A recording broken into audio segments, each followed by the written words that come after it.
The paradox of MMORPGs. Telling yourself you're accomplishing something and it matters while clearly it doesn't and you're ruining your life? Pregnancy, war, MMORPGs. What do these all have in common? They all require multiple people. But if MMORPG multiplayer, why play MMORPG alone? This is a question philosophers dating back to ancient Greece have thought about for centuries and even years. And today the topic of Philosophers of ancient Greece have thought about for centuries, even years. I feel that that should have been the other way around, but I mean, damn. playing MMOs solo Maybe that was the joke, and if in that case, that was funny. That was funny. is still a big point of discussion. I mean, just look at all the videos about it already made. Luckily for you, I'm also going to make a video about it. In the recent past, we've seen tons of solo-oriented game modes added to MMORPGs, usually called solo self-found modes, where you can't group with people, you can't trade with people, you have to earn everything yourself. RuneScape calls it Iron Man mode because that's cooler. And while these solo challenge modes are a relatively new thing, solo play in an MMO kind of isn't. In the days of early MMORPGs before World of Nice. Warcraft, MMOs were largely unsoloable. EverQuest was a notoriously difficult and punishing game that really required grouping to make any sort of meaningful progress. The same goes for games like Anarchy Online. I don't know. Have you seen a Twink in Anarchy Online, my dude? I mean, that was not even close, okay? In Anarchy Online, you could solo almost anything, and maybe not the endgame raids, I have no idea. With its sandbox-style, punishing open-world PvP system. If you tried to tackle that game alone, you'd probably just die instantly. But with the release of World of Warcraft in 2004, Most people had no idea how even to get credits in Anarchy Online, okay? That game was different. everything changed. You could make significant progress on your character completely on your own. Almost every quest and early profession could be taken on without the help of anyone else, something the genre had never seen before. I mean, RuneScape existed since 2001 and was also a game that you could solo in a lot of ways, but people always seem to forget it, so I'm just gonna forget it too, I guess. World of Warcraft, whether the devs knew it or not, legitimized a valid way to experience MMORPGs that made the genre more accessible than it had ever been. So What kind of priest gameplay is this? let me explain why lately it's been a very bad thing for these games. I want to make one thing clear though. I love playing solo. I would say it's the primary way I experience MMORPG. Oh, wait, no, this is normal priest gameplay. I'm like thinking Season of Discovery. Solo players and solo content have a place in MMORPGs. My issue is with the way devs are. And listen, if you're talking about the classic, not sod, I mean, this is how priests unironically do it, okay? You just power word shield, course, and wand like crazy, and there you go. And if you feel special and stupid, you can holy fire them also. I mean, like, damn boy. Handling this content, either trying to outright stop people from playing solo or to cater to solo players a little too heavy-handedly. Both of these sides lose sight of what makes solo play in an MMORPG great. I also think that solo I will argue that most people in an MMORPG who choose to play solo do it because they want to flex on people because, oh, look at that, you're trading, but you're still 15 times poorer than me, and look at all the stuff that I have, and you can't even get this in a group, while I do it solo, baby. That's what I think. MMOs are... Sorry guys, this is the manifestation of my internalized anxiety. What are you doing here? Married? Oh, that's great.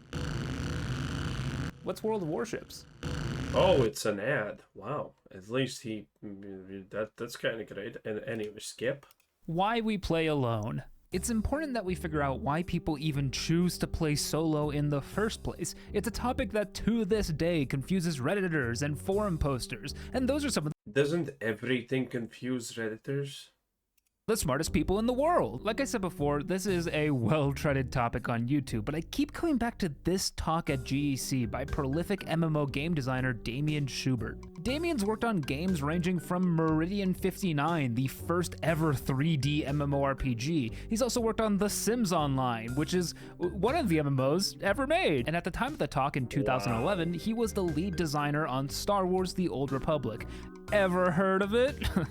You haven't? Oh, it's an MMO. Now Damien spends his time on Twitter complaining about protesters and giving his opinion on rat beef by saying, "You think Drake versus Ken?" Oh god, the rat beef is like a great filter. I think everyone who cares about it should just be... And there we go. The planet's starting to heal. Kendrick is crazy. You should try listening to Fleetwood. Aren't they both gay at the end of the day? Isn't this whole beef, by the way, about who's more gay, why both of them are gay? Mag. In this talk called The Loner, Damien talks about why and what types of people play alone in a genre that's greatest selling point is the multiplayer aspect. One really great point he touches on early is that the ability to be a loner is a uniquely MMO experience. The whole concept of a loner is predicated on the existence of other players. That in and of itself is a reason someone might want to play solo. It's like making an out-of-the-box build in an RPG and challenging yourself to complete the game. It's not a wrong way to play, it's a unique way to play. And it's a cool feeling even if you prefer playing alone to see other real people running around playing the same game as you. You can play Okay, I don't agree with this. I think being a loner, especially in a MMORPG, is actually... Well, we're not talking about specifically I chose to be an Iron Man, okay? We're talking about just the average person and their experience. I think being a loner in MMORPG is purely just a situation where people choose convenience. Because people typically choose convenience. You log into the game. Okay, what are you gonna do? Not do the quests until you find a group? That sounds complicated. Wait a minute, I can do the quest solo? That's amazing. The moment you can't do something solo, you're instantaneously trying to find a group. So it's just pure convenience. It's like when you have a guild, you're leveling, and you want to do a dungeon, and there's other people in your guild that you're already talking about Discord, and they're constantly spamming slurs because reasons. And you're like, hey, let's do the dungeon. And everyone's like, yeah, let's go do this, blah, blah, blah, blah, blah. I mean, it's just convenience. Doing things alone is convenient because you don't have to even think about the impact of others. Solo and still feel like you're a part of the community. This type of player is one Damien describes as the soloer, a player who is either challenging themselves or just enjoys the MMORPG for what it is. They enjoy grinding and questing and leveling, and for them, participating in that experience with other players isn't that important. This is just one of 10 types of loners Damien talks about in his talk, but if I went through all of them, I'd have to put Subway surfers on the screen to keep your attention, and I'm not willing to do that. Plus, some of the types of players he talks about are just like, I don't want to call... The sociopath? I was not commenting when I already saw the introvert. But man, now we're getting to the sociopaths. Jesus. Call them wrong. Okay, whatever this guy's saying, I don't think he's even remotely right, just from the random tidbits I'm here seeing. But they're just like interesting. No, I'm not putting Subway Surfers back on the screen. The first player Damien touches on is also a sociopath would interact with people a lot, by the way. Sociopaths do. Listen. Sociopaths don't care. This is what sociopaths are. Let me give you the quick and easy, non-BS rundown, the easy way to understand. Sociopaths are those who do not care about right or wrong. They don't hurt people because they can't hurt them. They take no pleasure in it. But they are willing to use people and do anything to achieve their goals. Which means typically sociopaths are actually sociopaths are not bad at actually conversing, because conversing with others is, well, typically a decent way to actually get to their goals. And for a sociopath, their goals matter a lot. So sociopaths would be the people who actually interact with people AKA they would try to scam you for enchantment materials in Ogrimmar. Yeah, I didn't do that. Is the new player. New players, I think, are the best example of a forgotten type of solo players. These aren't people who are necessarily choosing to play solo, or they might not even be people who want to play solo. But when you start a new game, especially an MMO, there's a lot going on and a lot to take in. If a game has the ability to be soloed early on so that new players can take their time, learn the abilities, feel out how the game mechanics work, and all around get their feet under them, they'll be a lot more prepared and willing to do group content in the future. This comfort is also a lot more likely to retain players because while boring a new player is seen as the cardinal sin of game design, overwhelming them is just as bad, and other players are extremely overwhelming. The comments on the talk, which I think are super valuable in and of themselves, say as much. Other players, when you're trying to take your time and learn about the game or the lore, often just get in the way. Wait, did I just call a comment section valuable? That can't be right. Let me find one that's absolutely worthless. This guy swallowing heavily in the microphone is the thing I'll remember most of this conference. That's pretty worthless, but I mean, he has a point. Oh.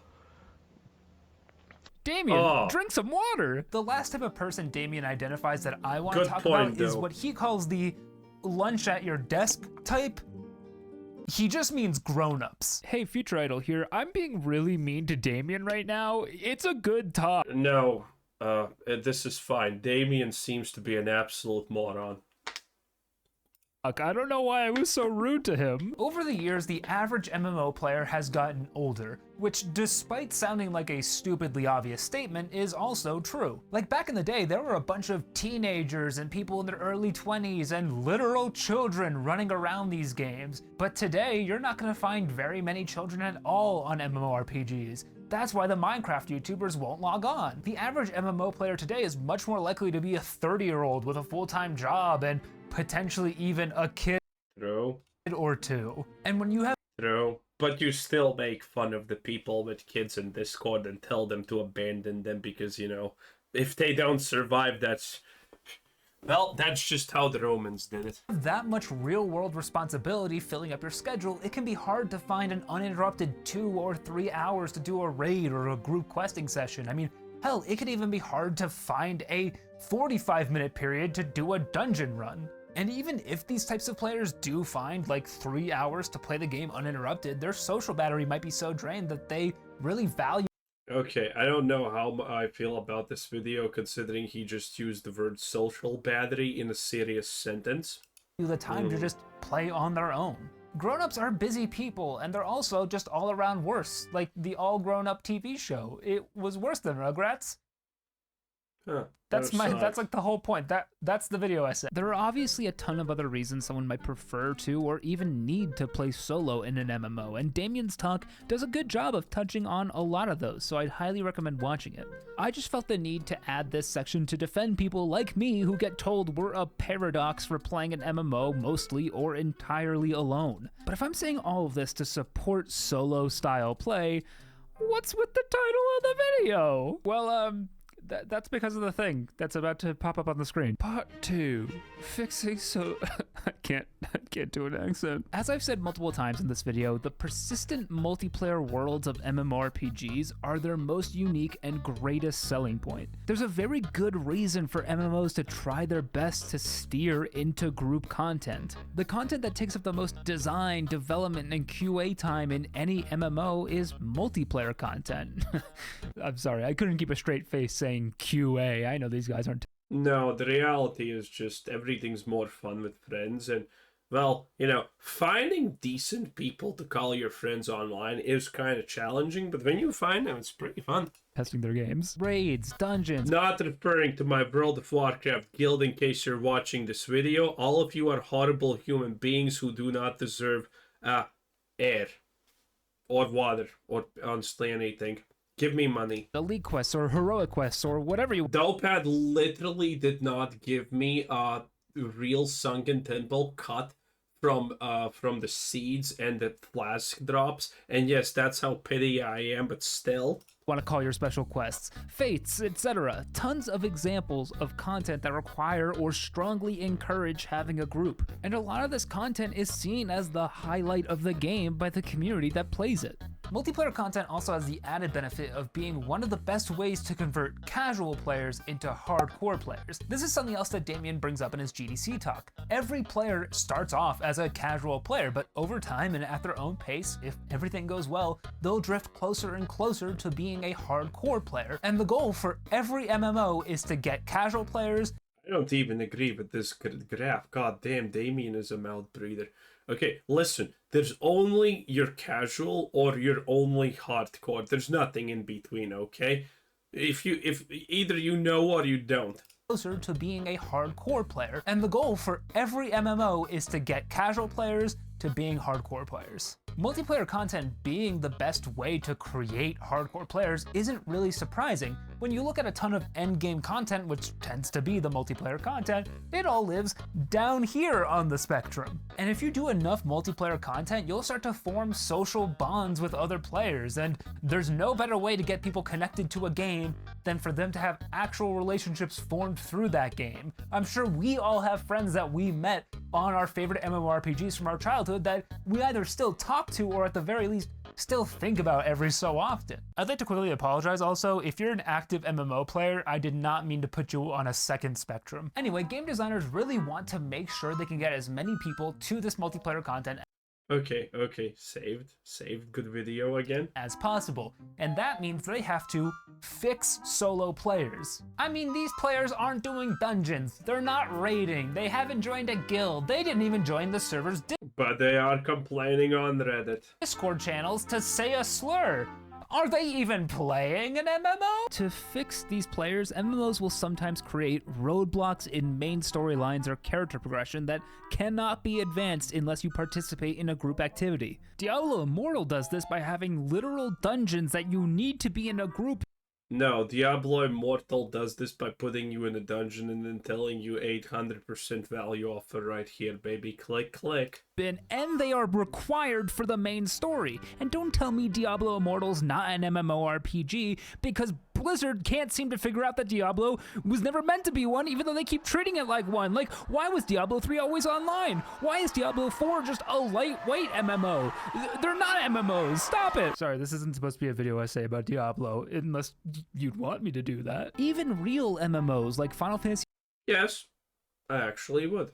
Please do. 14 with its story dungeons force some degree of multiplayer on you. The problem with this design paradigm isn't even that it gets in the way of solo players' experience, forcing them to do something they don't want That dude, man. Oh, please kill me now. to do. It's that it doesn't even accomplish the goal these devs are hoping it does. Social bonds are a fast track to creating hardcore players, but throwing players together in a dungeon that uses a group finder tool anyway so they can clear it super fast without ever saying a word to each other is not social. This article from Andy McAdams back in 2020 says as much, but in more detail and better written, despite Man, but yeah, you see the Switch so... the Switch is just so hardcore, right? If you play Cataclysm currently, and you play, you know, Season of Discovery or, you know, Classic, then you know the difference is like absolutely ginormous between dungeon groups. In Cataclysm, it's like, please let this be all over faster, but in Classic, you kind of just go in with the expectancy of a journey. You're not actually like thinking, oh, I want this to be over from the first second you get into the dungeon. You want this to be over faster the moment you see how bad the DPS is on your first pull. Okay? There is such a huge difference. the fact that he uses the dictionary defines social as line, which is not great, Andy, let's be honest. Andy does do a great job of diving into how social bonds are formed and what makes them meaningful, and comes to the conclusion that you Is Andy doing a great job at anything, though, honestly? very rarely meet a new friend because you were forced to group with them on a project. These changes all attempt to fix a type of player that isn't broken. Some players just want to play solo, others will seek out the multiplayer content if you did a good job designing it and designing meaningful but not forceful incentives to participate in it. Forcing them to change how they play the game isn't converting them into a hardcore player, it's converting them into a different game. I'm not trying to say there shouldn't be efforts made to break solo players out of their shell, but forcing them into group content is just not the way to do that. And hey, I see you other I mean, considering we still even, in my opinion, have not defined what is a solo player, I don't know. MMOs who are bragging about catering to solo players with their content updates, you think you're off the hook on this one, right? You think so? Is that a fairy tale tattoo? Please tell me not. Kinda looks like it. The hook on this one, right? You think so? Also, what the hell is this? What is this? Does he have like 2 words tattooed on his side? Oh my lord. I see you other MMOs who are bragging about catering to solo players with their content updates. You think you're off the hook on this one, right? You think so? Oh gosh. Part 3, fixing solo play. Because part 2 was fixing solo players, so this is the same but different. It's like a theme. Solo players don't need to be fixed. There's nothing wrong with us. But you know what else doesn't need to be fixed? Solo play. Some MMOs have correctly identified that a strong solo player base is almost as, if not just as important as a strong social player base. For that reason, they've made sure to cater new updates to solo players either exclusively or in addition to the standard multiplayer crowd. This is a great thing to do if you're planning a new leveling zone or continent or quest line. Having interesting multiplayer content but making sure there's plenty to do as a solo player as well is great game design that has been done for decades in the genre at this point. The problem comes up when the line blurs between multiplayer and solo content. The best example of this, in my opinion, is Old School RuneScape. Back in 2017, Old School RuneScape got a new piece of content called Raids, and it was touted as the first ever piece of content that really required other players to Now it's soloable. get best in slot loot. I mean that with all due respect to the Cowfight Queen and to the King Black Dragon. By 2017, they were both soloable and also irrelevant. Eventually, players did find out how to solo this raid, and it's now a very popular thing to do, but it took some time and it's still decently difficult. But with the next raid, the Theater of Blood, the Old School RuneScape team really set out to make the hardest raid yet. It's still soloable. And also one that would not be soloable. And while Theater of Blood has been soloed before, it's very, very few players who have ever done it, and it requires a ton of skill and time. That's true. Theater of Blood stands as the only piece of content that you're really gonna need to group up with other players to do if you want the loot from it. But with the third raid is when we got an interesting design shift from Jagex, the creators of Old School RuneScape. This third raid, called Tombs of the It's also soloable. Basket featured variable difficulty through the invocation system, meaning you could choose what mechanics bosses did and didn't have to make the raid as hard as you wanted to make it. Obviously, this comes with This is Terraria music, by the way. Pretty nice. Good choice. Video saved again. changes in how common loot drops are and what the best drops you can get are. But something else they did that I thought was really weird is that they actually put design considerations in Also, is this the jungle? the raid for if you entered solo. Things like I think this is the jungle. making Or jungle caves. certain rooms just faster to complete if you're alone. So the variable difficulty combined with these design considerations means that solo was and is a completely viable way to do this raid, and in some cases it can even be optimal. Is it really the end of the world to have a solo option for a piece of content like this? No. Not really, but I do think it adds a lot to an MMORPG to have parts that are designed specifically and exclusively for groups. Some of you might be thinking that locking the best items behind group content is an example of forced multiplayer, like I talked about in part 2, but I don't think it I also don't think it is. I think it makes sense that it's behind multiplayer because, you know, I would love games to be as hard as they are in multiplayer and single player. For example, I said Lost Ark would slay if they could balance that game, that you can solo raids when they come out, and that would be an option. If they did that, I would be playing Lost Ark, not gonna lie, and I would not be dealing with a team, okay? Not at all. I would actually solo play that bad boy. You know? Some games are just, you know, you can play them solo. Some games you want to play them solo. Some games you quit because you can't play them solo, and vice versa. it is. In vanilla World of Warcraft, you can level from 1 to 60 completely on your own, comfortably, and have a great time doing it. Along the way though, with the elite quests and dungeons you'd have skipped, you'd be missing out on some of the best gear in the game for leveling. The difference there is that solo play is viable, but it's not optimal. Unless you're a hunter. Content that can be soloed exists throughout the game, but having group content that is extremely worth doing but not strictly speaking required is a really good thing. Like I said already, I'm a solo player, and when it came time to do my first Dead Mines in World of Warcraft Classic, I was dreading it. I hate talking to other people, and I especially hate letting those people down and having them flame me in chat. I don't know why, but it scares me. But I really wanted the Cruel Barb from Edwin Van Cleef, and I especially wanted the Tunic of Westfall from the questline that ended in the Dead Mines. And if I really wanted that stuff, I had to just bite the bullet and put myself in a social situation. And what ended up happening is I had a ton of fun. A lot of that fun came from the fact that we had to organize our group through an actual chat system, meaning we had to actually send at least one message to each other. And once you send one message, it gets a lot easier to send a bunch more. So you start joking around with these people, or one of them turns out to be role-playing, and yeah, surprise, surprise. Things that you have not experienced and feared because you don't have experience turns out not big bad when you get experience. Wow, man, shocker. that's fun. I have had some bad experiences in dungeons, but also a lot of my favorite experiences are from grouping up with other people for these dungeons or for the... My favorite experience is going through a 2-hour failing covens because my team was just that atrocious and then I ninja'd all the loot at the end. Oh, it was good.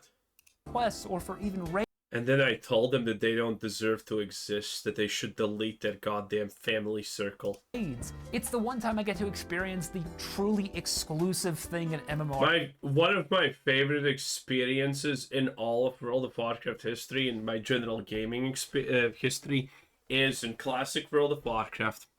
I was in El Rati Highlands, and I was at the Troll Temple where the spider boss is. Not the elite troll part, that the one I did, but at the part, I don't remember what I was doing, but I was there, okay, on my rogue, and I needed to kill that stupid spider, and I couldn't, obviously. So I did the tried and trusted method that I have been using for a long time to get what I need, and I just all chatted in you know, general chat for the zone. Need help giving 30 gold. Obviously, 30 gold is a hell of a lot at that time. I didn't even have 5 gold, but you know, who knows that. And then a level 60 Warlock just magically comes to my rescue, solos the spider, and the moment it's done, leave party, thank you, my dude, and I go my separate way, obviously not paying him. And that story is kind of hilarious because what kind of person do you think is going to pay you 30 gold for that, okay? Jesus. But no, this is the hilarious part. After at 60, when I needed the guild to raid with, I get into this guild, right? And everything's fine. And then the raiding comes. And guess who's in my fucking raid? In the guild. And I didn't even know. It was the Warlock that I scammed. He was a part of that guild. Yeah, it was kind of good. It was kind of good. Oh, by the way, still up to this day, have never paid for a summoning service. Hey, it is what it is. RPG can offer me. And all that happened not because I was forced to do it, but because I was sufficiently tempted by good design to do it. I still, to this day, play World of Warcraft primarily solo. It's how I like to level. But I really love getting the chance to break that up with some group content that just feels good and feels... Yeah, same. Same. And then I want to scam someone because, you know, just principle. It's fun to change things up a bit. natural. So the question becomes, how do we get more of that? Part 4. We literally already figured that out. It's like, what are you doing here, guys? Making solo play fun without making it required or hindering the multi... Okay, there's no way to fixing people. We already all know that. Anyway, I do your laundry. That's the abbreviation of his name, I assume. Anyway, this was Quizzer saying, thanks for watching. Subscribe if you haven't already, and have a nice day. Bye-bye. Good video. Good video.